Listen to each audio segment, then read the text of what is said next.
முத்தொள்ளாயிரம் 9ஆம் வகுப்பு இயல் 7ல் இருக்குது. முத்தொள்ளாயிரம் சேர நாடு, சோழ நாடு, பாண்டிய நாடு ஆகிய 3 மன்னர்களின் புகழ் பற்றி கூறுகிறது. சேர நாடு. அல்லல் பலனத்து அரக்காம்பல் வாயவில வெள்ளம் தீ பட்டது என வெறியி இப்புள்ளினம் தம் கைச்சிறகால் பார்ப்பொடுக்கும் கவ்வை உடைத்தரோ.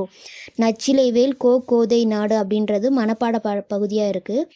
இந்த பாட்டில் அல்லல் பலனத்து அரக்காம்பல் வாயவில, இதில் அல்லல் அப்படின்னா சோறு அப்படின்னு பொருள்.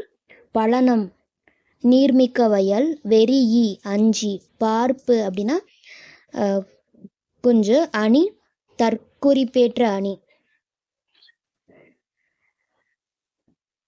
பாடலின் பொருள். சேறுபட்ட நீர்மிக்க வயல்களில் அரக்கு நிறத்தில் பாம்பல்கள் மெல்ல விரிந்தன. அதை கண்ட நீர்ப்பறவைகள் தண்ணீரில் தீப்பட்டது என அஞ்சி என பயந்து விரிஞ்சு தன் குஞ்சுகளை சிறகுக்குள் ஒடுக்கி வைத்து கொண்டன. அடடா, பகைவர் அஞ்சும் வேலை கொண்ட சேரனின் நாட்டில் இந்த அச்சம் இருக்கின்றதே அப்படின்னு சொல்கிறாங்களாம். அடுத்து முத்தொள்ளாயிரம் வெண்பாவால் எழுதப்பட்ட நூல் முத்தொள்ளாயிரம். மன்னர்களின் பெயர்களை குறிப்பிடாமல் சேர, சோழ, பாண்டியர் என்று பொதுவாக பாடலை பாடுகிறது. 3 மன்னர்களை பற்றி பாடப்பட்ட 900 பாடல்களை கொண்ட நூல் என்பதால் முத்தொள்ளாயிரம் அப்படின்ற பெயர் வந்தது. நூல் முழுமையாக கிடைக்கவில்லை. புறத்திரட்டு என்னும் நூலில் 108 செயல்கள் கிடைத்தன.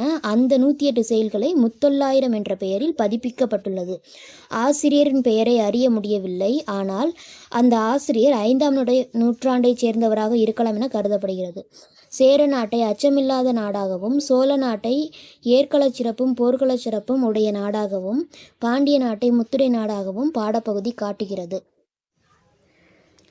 சோழ நாடு சோறுடைத்து, பாண்டிய நாடு முத்துடைத்து, சேர நாடு வேலமுடைத்து, தொண்டை நாடு சான்றோருடைத்து என்று சேர, சோழ, பாண்டிய நாட்டின் வளமை குறித்து இந்த முத்தொள்ளாயிரம் பாடல் குறிப்பிடுகிறது.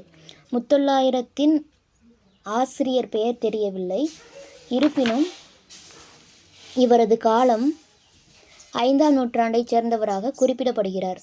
சேர நாட்டை அச்சமில்லாத நாடாகவும், சோழ நாட்டை ஏற்களச் சிறப்பும் போர்க்களச் சிறப்பும் உடைய நாடாகவும், பாண்டிய நாட்டை முத்துடை நாடாகவும் முத்தொள்ளாயிரம் குறிப்பிடுகிறது.